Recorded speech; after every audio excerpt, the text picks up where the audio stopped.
Hey guys and girls, King Lear here from Proceed to Checkpoint, and we are back in our making a Pokemon game. So this is our clone of Fire Red that I've been working on to try and learn how this tool works. And today we're going to cover doors, so transitioning from map to map, and also some basic events as well. So the first thing I want to do is I want to set up our character and get a saved game so that I can test these events. So I want to get past the intro. I've already done a bit of work on the map since last time. I haven't changed the interior map. What I have done is I've changed the Pallet Town map to add all of these trees around it. And when we get into the game, I'll show you why I've done that. So let's go in and set up our game. So we need to go through this intro that we made in the last 2 episodes. So there's Oak, the Pokemon Professor.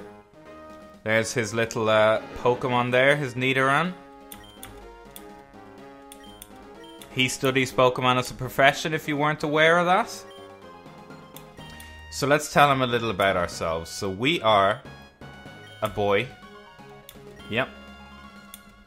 Our name is King.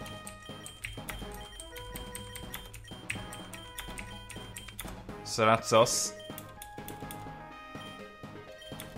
This is his grandson.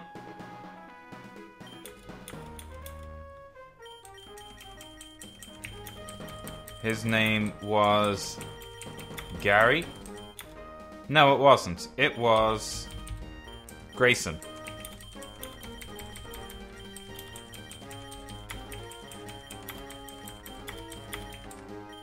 There we go.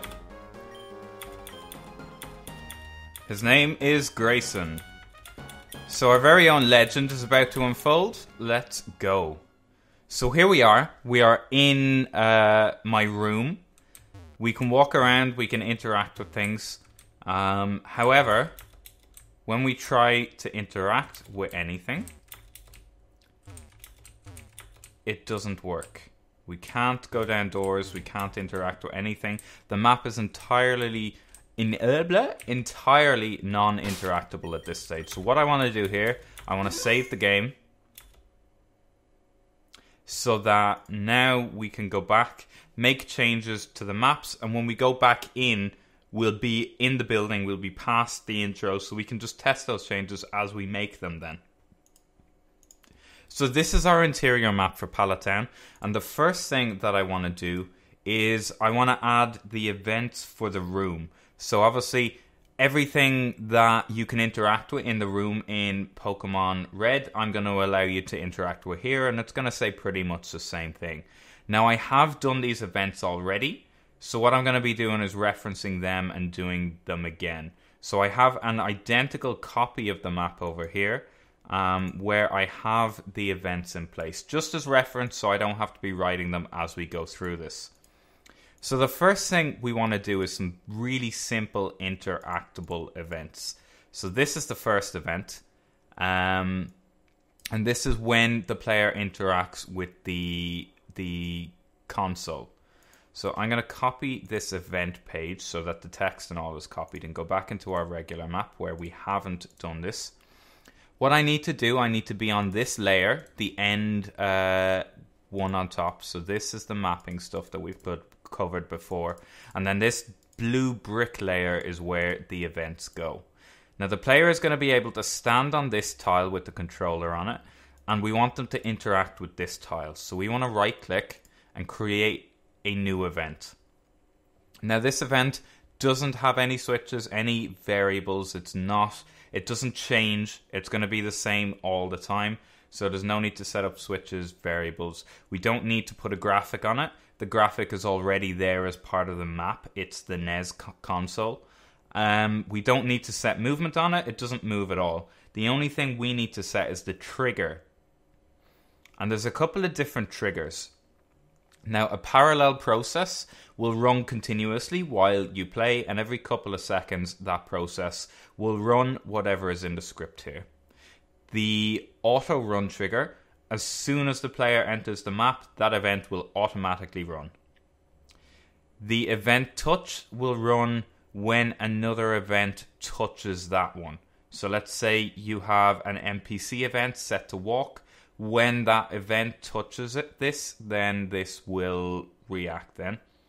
The player touch event is an event that will interact when the player walks over or when the player touches the event tile. We'll cover that a little bit later on. The primary one you're going to use is the action button. And this will do whatever is in the script over here when the player presses the action button on it. So we want to paste this event page. We can delete the previous one. And very similar to how we created our text in the intro, all we've done here is insert a show text. And the show text we have is /player name to display the name of the character, played with the Xbox One. Then we have another command, so the player has to hit enter and end the previous text for this next one to pop up. And this one just says ... okay, and then /n to do a line break. It's time to go. So that's our first event. Similar to that then, we have the sign over here. So we want the sign to be interactable as well. And again, when the player presses the action button on the sign, we want this to say, it's a posted notice. If you're confused, ask for help. Go on to the next line. Oh wait, there is no help option yet. So that's slightly different because we don't have a help option. The next thing are the two bookshelves here. And the same event can be used for both of the bookshelves. So we're going to paste these in here. And when the player interacts with the bookshelf, it's just going to say it's crammed full of Pokemon books. And again, that is an action button event. Then the dresser as well. So when the player interacts with the dresser, it's going to say it's a nicely made dresser.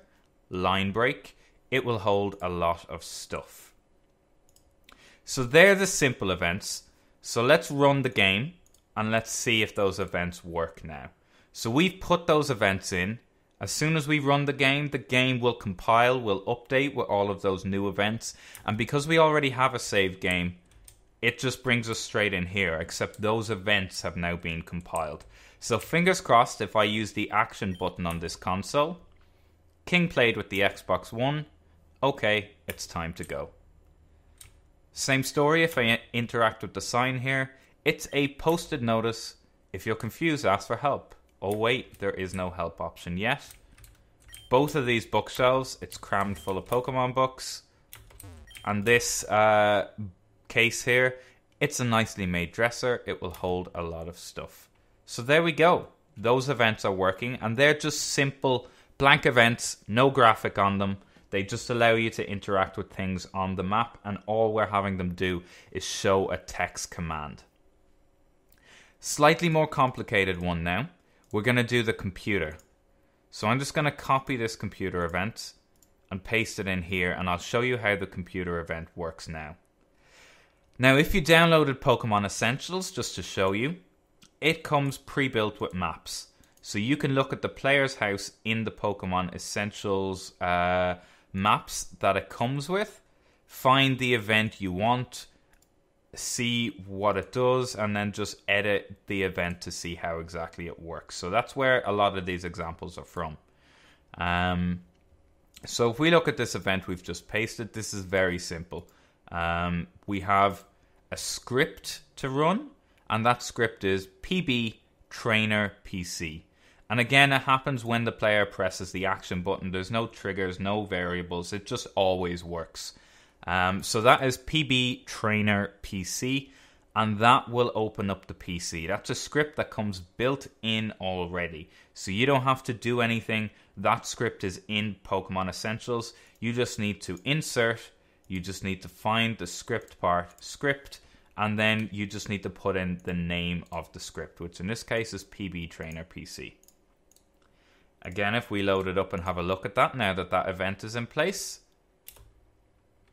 if we walk over to the PC, press the interact button, King booted up the PC. what do you want to do? So I don't have Pokemon yet. I have no Pokemon storage options available. I can turn off the PC. I can check my mailbox. There's no mail here. We haven't set up anything to do with mail yet, so that isn't available. What's always available from the start is the storage of items. So we can go into the storage. We can deposit anything we have. We don't have anything in our bags at the moment. We can toss an item if we want to do that. We don't. We can withdraw an item to take out items from the PC. So, much like the Pokemon games, the script comes built in with a potion in the computer. So we can withdraw. We withdrew a potion. Exit. Turn off the PC. So we get a potion now. If we look at our bags, we have the potion that we just took out of the computer. So all of this is already built in. You don't need to program any of it. All you need to do is run the script when the person talks to the computer. Very straightforward. And this will go for any computer in the game. If you want to put a computer in a house, in a Pokemon Center, anything, that same script will open up the computer interface. So they're the basic events in the room. The next thing we need to look at is the events for going upstairs and downstairs. So I'm just going to copy the events we already have, and I will explain them then afterwards. Now, we want the player to go downstairs and to transition downstairs when they walk on this tile here. So we put that event on that tile. And similar, here is the downstairs of this house. We'll put the downstairs event in the same place. So when the player walks here, they will go upstairs. When they walk here, they will go downstairs then. So I'll explain how these events work. So if we take a look at the downstairs event, what this does is this is set as a trigger for the player touch event. So rather than the action button, when the player touches this event, this script will activate. The first thing we do is we set the move route for the player. And this is done by insert, move route, set. We can choose which event we want to move. So in this case, we want to move the player. And how we want to move them is we want to turn through on, which means the player can go through doors and things that they wouldn't, or walk on tiles that they wouldn't normally be able to walk on, like the stairs, for example. We set always on top on so that the player always appears on top of the graphic. So when they're walking down the stairs, the player is always on top. The stairs don't go above the player. We want to turn the player left if they aren't already facing left. The only way they can walk down these stairs is by turning left, so they will already be left. We then want to move the player left. So what this will do is when the player will stand on this tile, it'll move the player left onto this tile. We then want to turn through off and always on top off. So the player will not go through things anymore and won't always appear on top of things. We want to wait for that move to complete, and again that's just done by this wait for moves completion here. We want to play the exit door sound.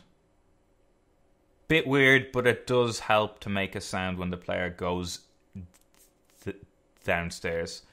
We then want to change the tone of the screen over a time of 6 frames to black so the screen fades out. We want to wait 8 frames.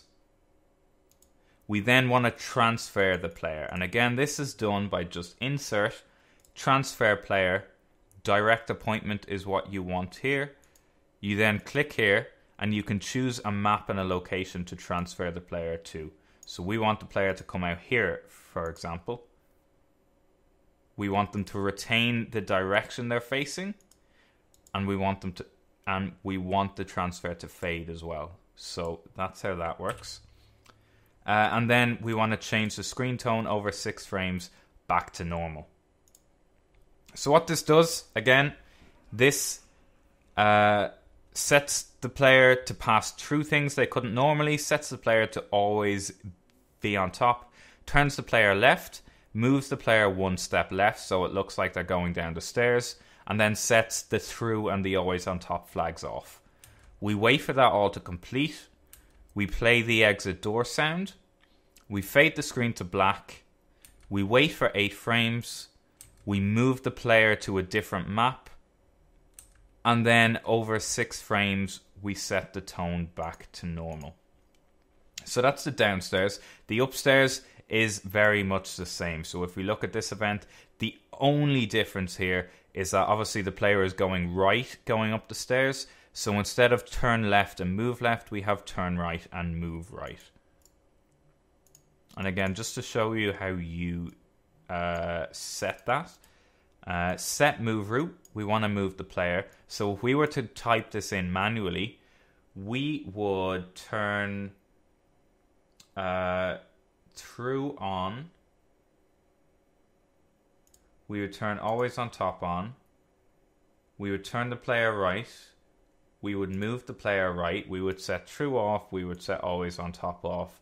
And then we would press OK. And that sets that up then. So yeah, same story.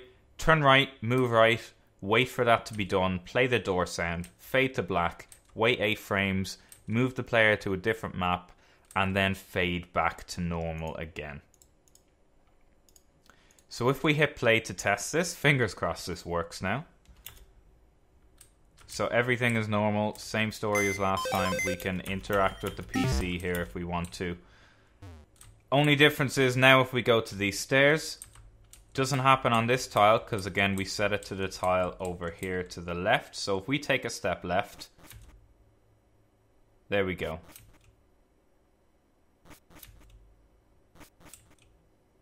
The player moves and then the screen fades, they're transferred to the other map and then the screen fades back in. And it works the same way both ways. So we are going up and downstairs here. Now, I am in the wrong location here, am I? Because I haven't set that. Okay, I know what I've done. The references are still pointing to the maps which I've already built. So I need to change the transfer player so that it's not on this one where I have all of the events. It's in this one where I haven't set the events up yet. So on this map, I want the player to come out here. And on this map, I want the player to come out here.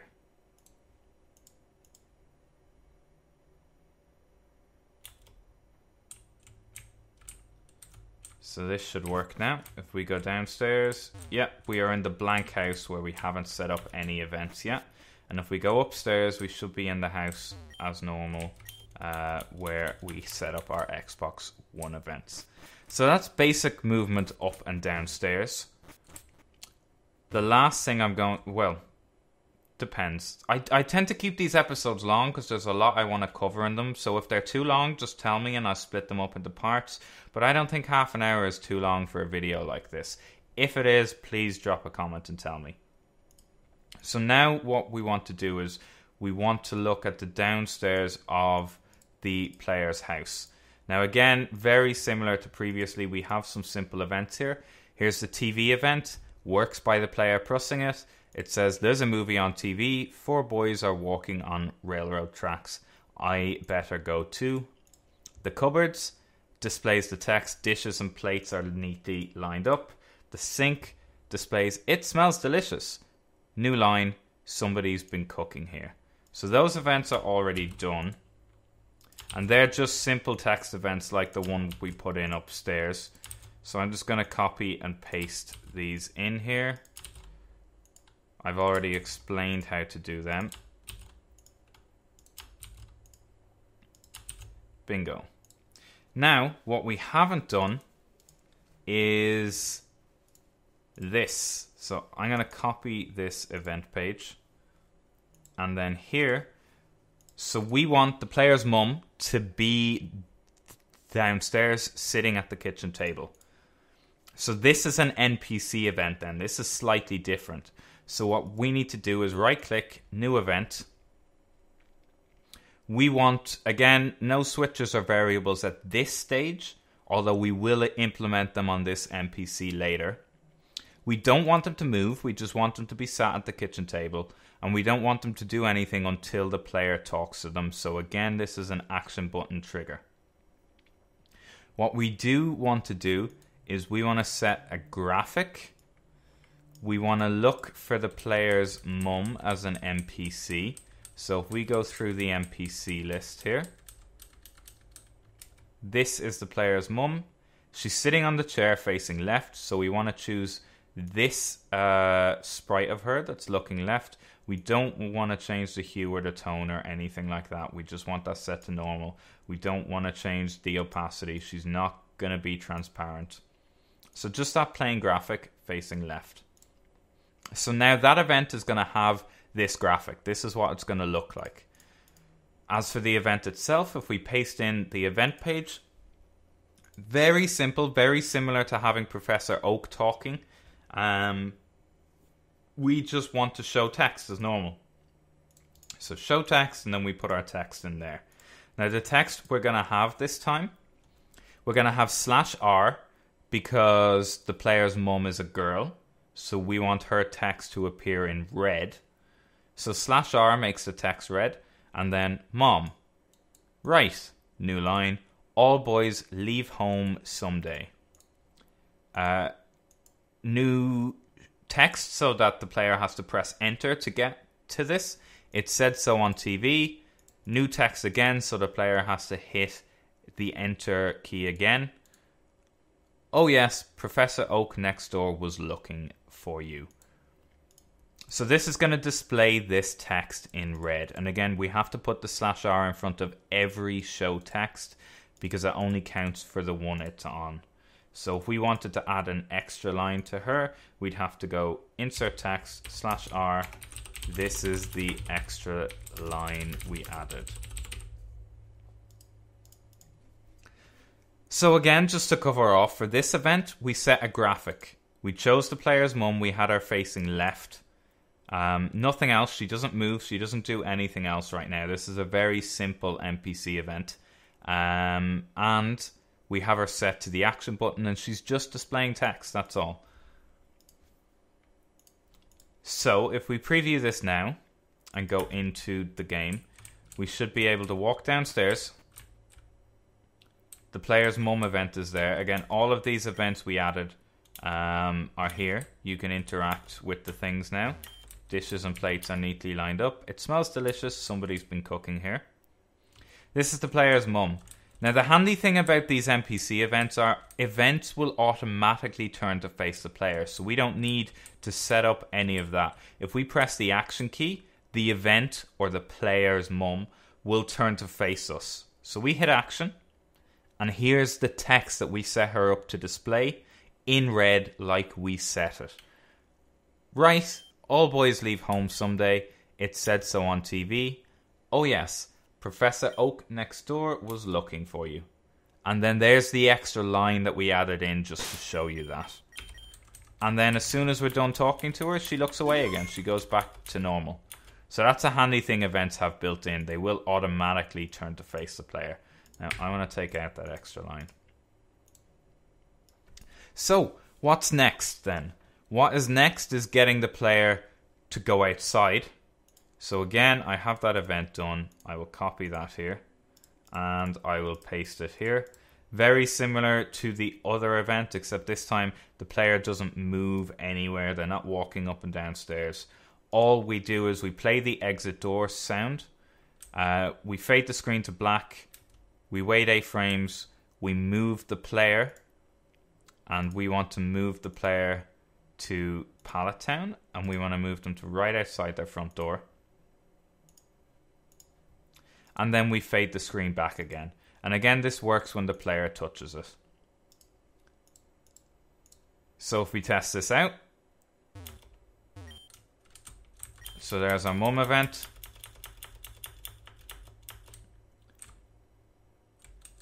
Now we have it set in the black area, so the player has to step down once more as if they're going through the door. So we get the player to step down, and boom, we're outside. Now we haven't set up the event to go back in again, but that's how that worked, and it worked perfectly. Next thing is to set up the outside doors. They're a little bit more complicated. Again, I am going to copy the events just to show you. So now that's done, let's edit this event and have a look at how it works. So we have two different pages here. I'll explain them as much as I can, but these are just copy pasted from the intro.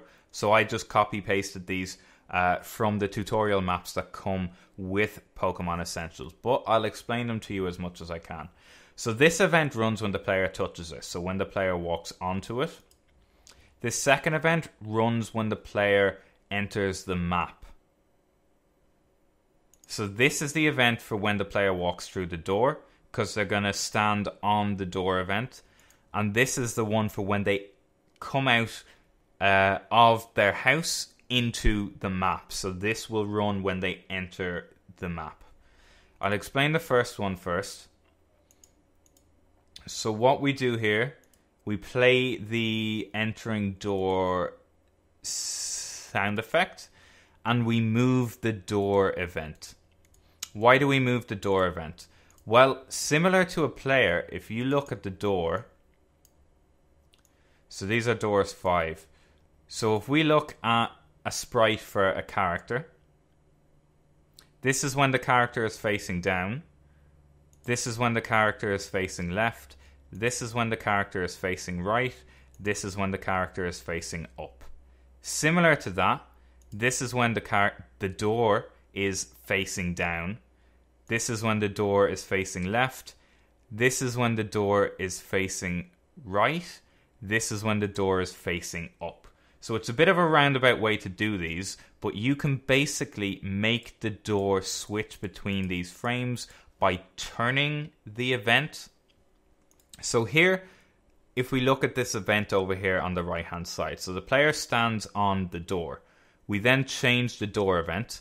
What we do is we turn the door event left, which means it turns to this. We then wait 2 frames. We turn the door event right, which means it changes to this. We wait 2 frames. We turn the door event up, which means it changes to this. So by turning it from facing down to facing left, facing right, and then facing up, we're slowly making the door look like it's open. So that's how that works. We then wait for that to complete. So once that's done, once the door is open, we set the move route for the player. We turn through on so the player can walk on tiles they normally couldn't, like the door. We move the player up 1 square. We then turn through off. We wait for that move to complete. We then change the transparency flag to make it transparent. We then set the move route for the door to turn right, turn left, and then turn down. So what we're doing is the opposite of up here. We're turning the door right, left, down. So we're closing it again. Wait for that to complete. Fade to black. Move the player. So again, we want to move the player inside here. And then fade the screen to white again. So it's very similar to the previous event, except the only thing we're doing is we are waiting, we're turning the door so it gives it the appearance of opening. Page 2 then is very close again. The only thing this one does is this is an auto run, so it runs when the player enters the map. Same picture, same graphic. What this does is it uses a script to check if the character is standing on the door. So if the character is standing on this event when it runs, so when they enter the map, then it sets the player to be transparent, so you can't see the player. It goes through the motions of the door going left, right, up, which is popping it open again. Wait for that to be complete. Set the player to visible. Move the player down so the player walks out of the door. Wait for that to complete. And then turn right, left, and down so the door closes again. We then wait for the move to complete.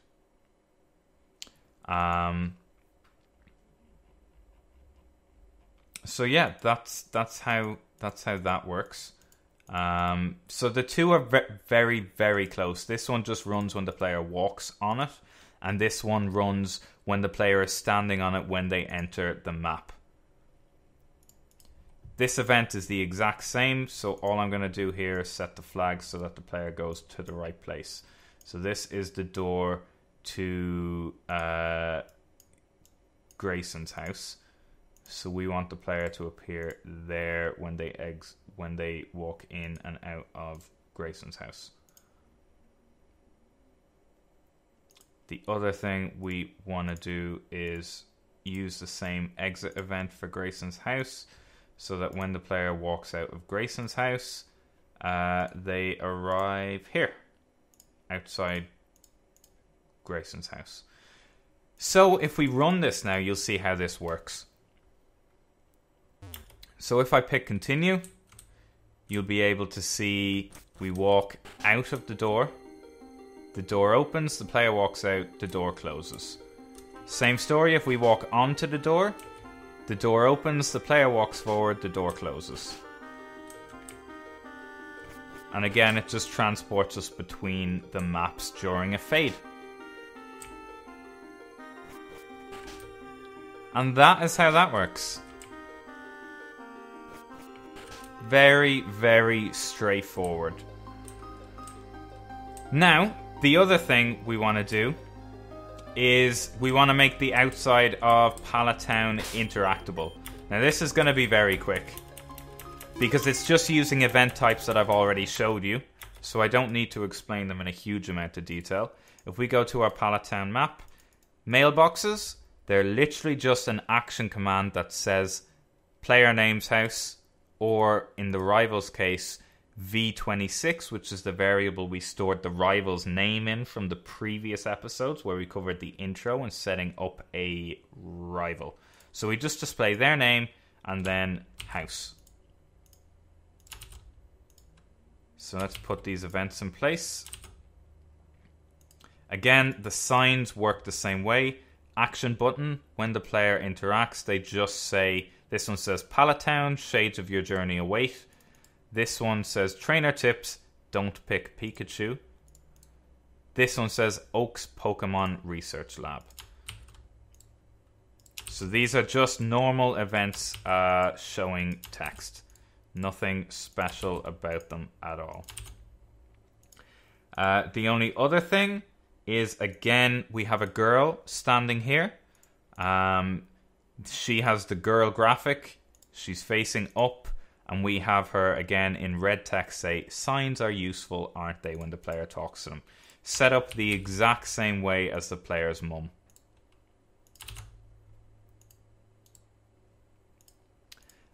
This guy is slightly different, so I'll copy him and then I'll show you how he works. So this guy, technology is incredible. You can now store and recall items and Pokemon as data via PC. He has the graphic of this guy. Nothing special about that. Normal as usual. The only thing we've done for this guy is we've made him move. So in the options, we've made sure he has the move animation turned on. And what that means is as he moves, he will switch between his different steps and things here. We have his route set to random. So we'll just randomly move. We don't have a fixed route. If we wanted a fixed route, we could go to custom, move route, and then set him to move up, left, down, right, turn up, left, down, right, as we want. but we don't. We want him to move randomly. We want him to move at a slow speed, but we want him to move reasonably often. So we want the frequency of his movement to be high. So random path, slow speed, and a high frequency. The only other thing we want to do is copy the door event for Professor Oak's lab. And again, just change so that when the player steps on it, they're walking into our copy of Professor Oak's lab.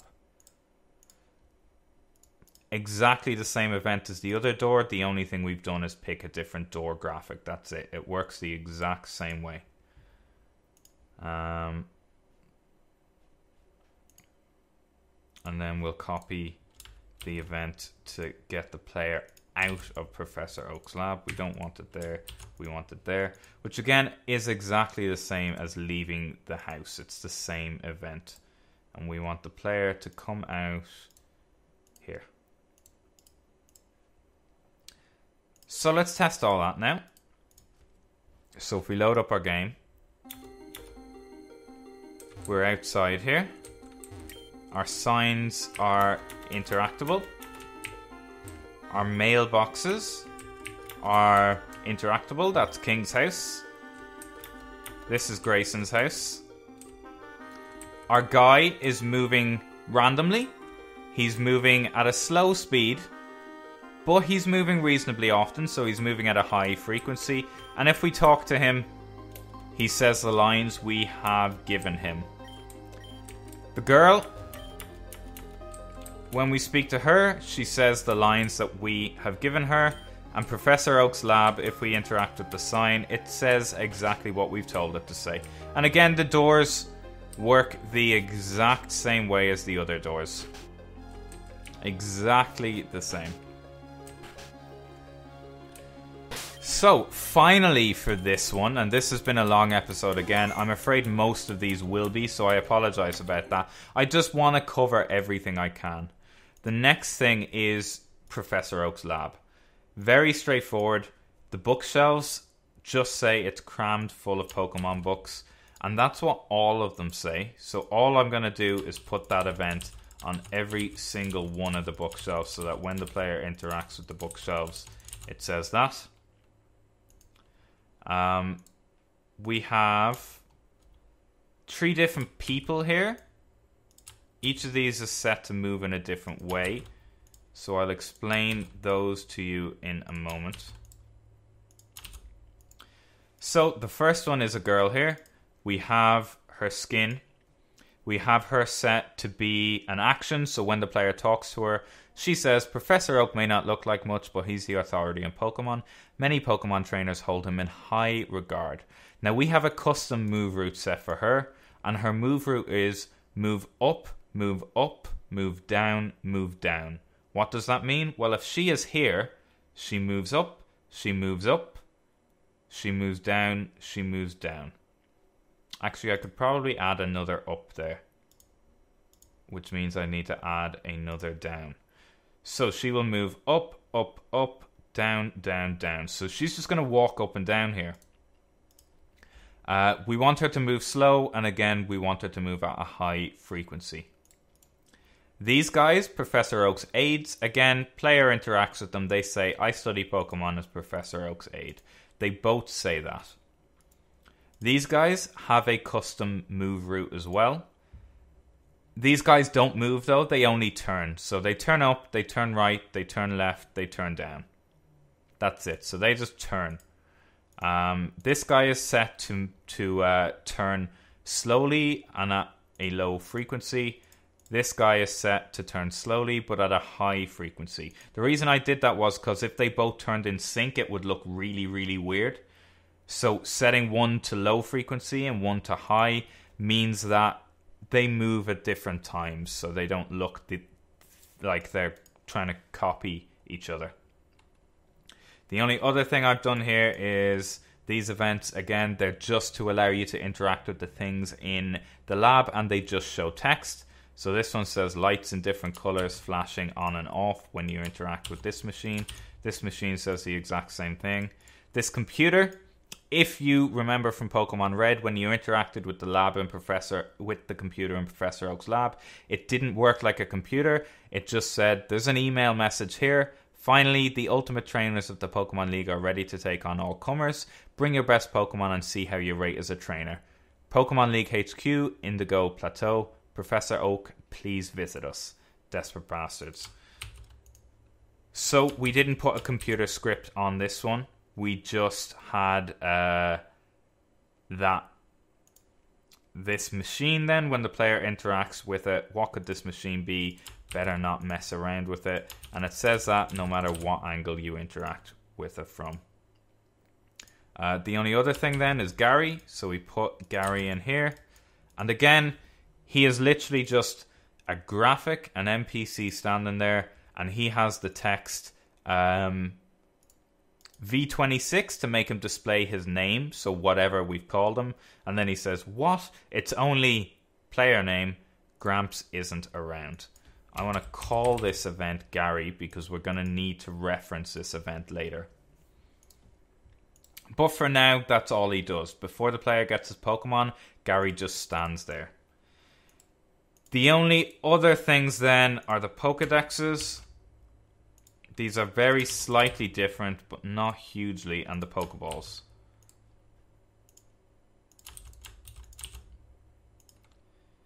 And again, these two things just say something fairly straightforward when you interact with them. This one says, press start to open the menu.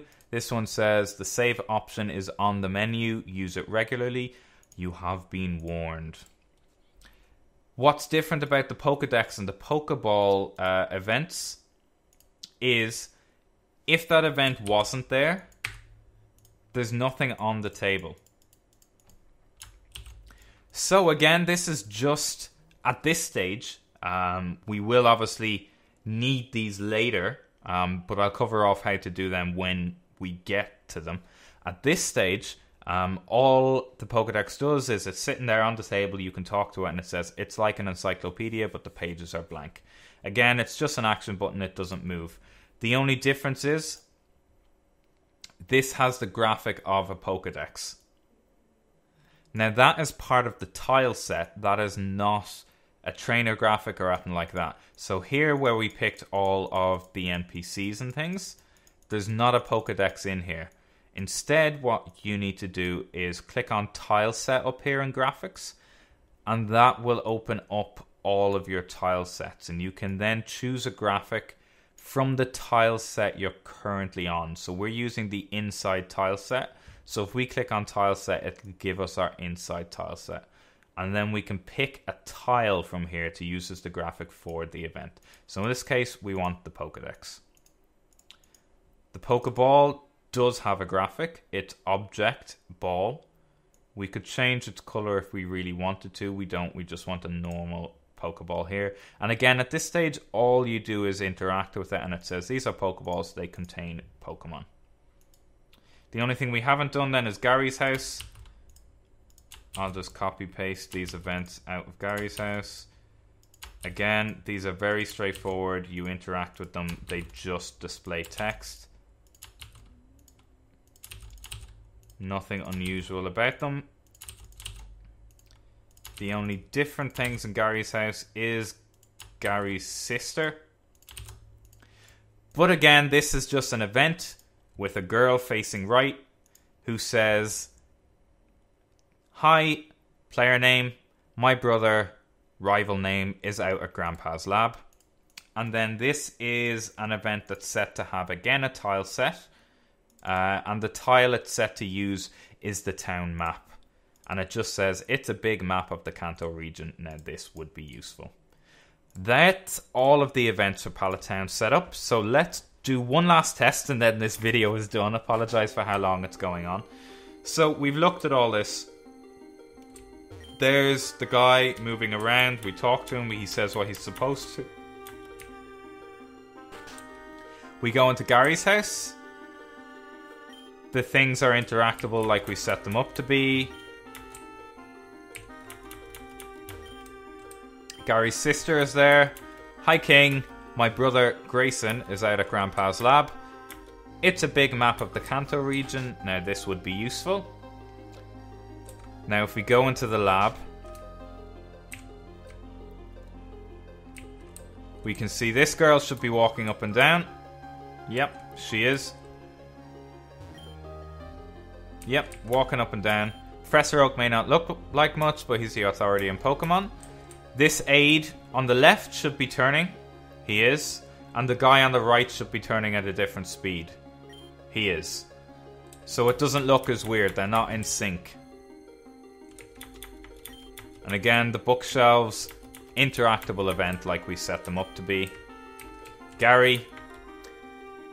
What? It's only King. Gramps isn't around. What could this machine be? The Pokemon League script. Professor Oak, please visit us. It's like an encyclopedia, but the pages are blank. This is just everything we set it up to be, and all of these are just normal events at this stage. Okay. Something is wrong here. So okay, I can't walk up to touch those Pokeballs. Even though I should be, it looks like I should be able to stand there. This will be a good opportunity to cover off something else. This will be really quick though. If I go into Tools, I go into Database, I go into Tile Sets, and I look at the tile set I need. So I'm looking at the inside tile set. I need to find the table.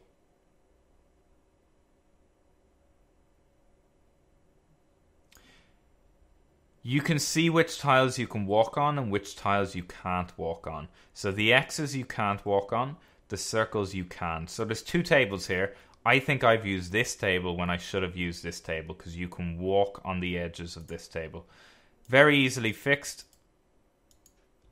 There's the layer I have my table on. If I find the tables,